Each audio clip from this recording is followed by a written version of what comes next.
ভোলা সদর উপজেলার Alinagar school and কলেজের যে ভোট কেন্দ্রটি রয়েছে, এই ভোট কেন্দ্রে বেলা 12:30 থেকে ভোট গ্রহণ বন্ধ রয়েছে। এখানে ব্যালট পেপার ছিনিয়ে নেওয়ার অভিযোগ রয়েছে। সেই অভিযোগের কারণে দুপক্ষের মধ্যে বিজেপি এবং জামাতে যে সকল নেতাকর্মীরা রয়েছেন তাদের মধ্যে একটি উত্তেজনা বিরাজ করে এবং সংঘর্ষ হয়, দাও পাল্টা দেওয়া হয়, যার কারণে এখন পর্যন্ত এই কেন্দ্রে প্রায় 2 ঘন্টা ধরে ভোট গ্রহণ বন্ধ রয়েছে। কিছুক্ষণ আগে ভোট গ্রহণ শুরু হয়েছে, তবে ভোটাররা এখন লাইনে দাঁড়িয়েছেন, ভোটার উপস্থিতি কিছুটা কম রয়েছেন। যে বিষয়টি এখন পর্যন্ত আমরা জানতে পেরেছি, এখানে দায়িত্বরত যিনি প্রিজাইডিং অফিসার রয়েছেন ওমর ফারুক, তিনি জানিয়েছেন বেলা 12:30টার দিকে একদল সন্ত্রাসী মূলত এই ভোট কেন্দ্রে প্রবেশ করে তারা এই ভোট কেন্দ্রে হামলা চালায় এবং হাত বোমা এখানে ফুটানো হয়েছে, যেটি প্রিজাইডিং অফিসার বলেছেন। এবং একদল সন্ত্রাসী এই ভোট কেন্দ্রে প্রবেশ করে তারা ব্যালট পেপার ছিনিয়ে নেয়। এখন পর্যন্ত 56টি ব্যালট পেপার ছিনিয়ে নেওয়া হয়েছে বলে প্রিজাইডিং অফিসার জানিয়েছেন। এছাড়াও 76টি ব্যালট পেপার বিনষ্ট হয়ে গেছে। এর মধ্যে যে সকল 76টি যে ব্যালট পেপার বিনষ্ট হয়েছে, নষ্ট হয়েছে, তার মধ্যে গরুর গাড়ির প্রতীকে কিছু সিল মারা পাওয়া গেছে, কিছু হাত পাকা সিল মারা পাওয়া গেছে এবং কিছু নাঙ্গল এবং জামাতেরও কিছু যে দাড়িপাল্লা প্রতীক রয়েছে সেই প্রতীকেও সিল মারা পেয়েছেন এখানে যারা দায়িত্বরত প্রিজাইডিং কর্মকর্তা রয়েছেন তিনি জানিয়েছেন। এবং যেই 56 ব্যালট পেপার ছিনিয়ে নেওয়া হয়েছে সেগুলো এখন পর্যন্ত উদ্ধার করা সম্ভব হয়নি। ঘটনা যখন উত্তপ্ত পরিস্থিতি বিরাজ করে তারপরে এখানে ভোট গ্রহণ বন্ধ রয়েছে, এখন পর্যন্ত বন্ধ রয়েছে, তবে 5 থেকে 7 মিনিট আগে ভোট গ্রহণ আবার শুরু হয়েছে। আমরা দেখছি এখানে ভোটাররা এসে লাইনে দাঁড়িয়েছেন, তবে ভোটার উপস্থিতি কিছুটা কম রয়েছেন।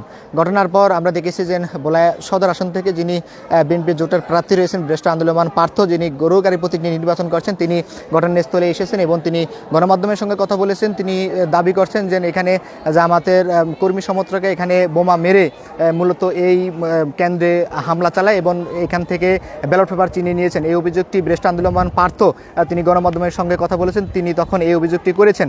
অন্যদিকে ঘটনার পর এখানে আইন প্রকারী যে সকল সংস্থা রয়েছে, বিশেষ করে র্যাব, কোস্টগার্ড এবং নৌবাহিনীর সদস্যরা যারা রয়েছেন, আমরা দেখছি তারা এখানে বিপুল সংখ্যক আইন প্রকারী সংস্থার লোকজন এসেছেন এবং এখানে এখন বর্তমানে নিরাপত্তা অবস্থায় রয়েছে। রাস্তার পাশে এবং ভোট কেন্দ্রের ভেতরে কোনো ধরনের এখন পর্যন্ত কোনো ধরনের পরিস্থিতি স্বাভাবিক রয়েছে, তবে ভোটার ব্যতীত কেউ এখন ভোট কেন্দ্রে নেই। এবং ব্রেস্ট আন্দোলন পার্থ তিনি বলেছেন যে জামাতের কর্মী সমর্থকরা মূলত ভোট বানচাল করার উদ্দেশ্যে এই হামলা চালিয়েছেন, এটি তিনি দাবি করেছেন। এবং জামাতের প্রার্থী যিনি রয়েছেন অধ্যক্ষ নজরুল ইসলাম, তাকে আমি একাধিকবার ফোন দিয়েছিলাম এই বিষয়টি জানার জন্য, তবে তার মুঠোফোন রিসিভ হয়নি। আমরা একটু আপনাদেরকে আলীনগর সরকারি প্রাথমিক বিদ্যালয়ের ভোট কেন্দ্র এবং আলীনগর স্কুল অ্যান্ড কলেজের যে ভোট কেন্দ্র, এখানে দুপাশে ভোট চলছে, আমরা সেই পরিস্থিতিটি আপনাদেরকে দেখাচ্ছি। একটু আমরা এখানে দেখছি যে সদর উপজেলা যিনি নির্বাহী কর্মকর্তারা রয়েছেন ইউনো আরিফুজ্জামান, তিনিও এই কেন্দ্রে এসেছেন এবং তিনিও গণমাধ্যমের সঙ্গে কথা বলেছেন। তবে তিনি বলেছেন যে কতটি ছিনিয়ে নেওয়া হয়েছে সে বিষয়টি তিনি স্পষ্ট করে বলতে পারেননি। এবং যিনি প্রিজাইডিং অফিসার রয়েছেন তার সঙ্গে আমরা কথা বলেছি, তিনি চ্যানেল বোলাকে জানিয়েছেন যে 56টি ব্যালট পেপার ছিনিয়ে নেওয়া হয়েছে এবং 76টি ব্যালট পেপার তিনি উদ্ধার করেছেন। আমরা একটু আপনাদেরকে পুরো এই কেন্দ্রের পুরো পরিস্থিতিটা আপনাদেরকে দেখাচ্ছি। এখানে নারী ভোটার রয়েছেন, বেশ ভালো রয়েছেন। এখানে নারী ভোটার রয়েছেন প্রায় 30 থেকে 40 জন নারী ভোটার রয়েছেন।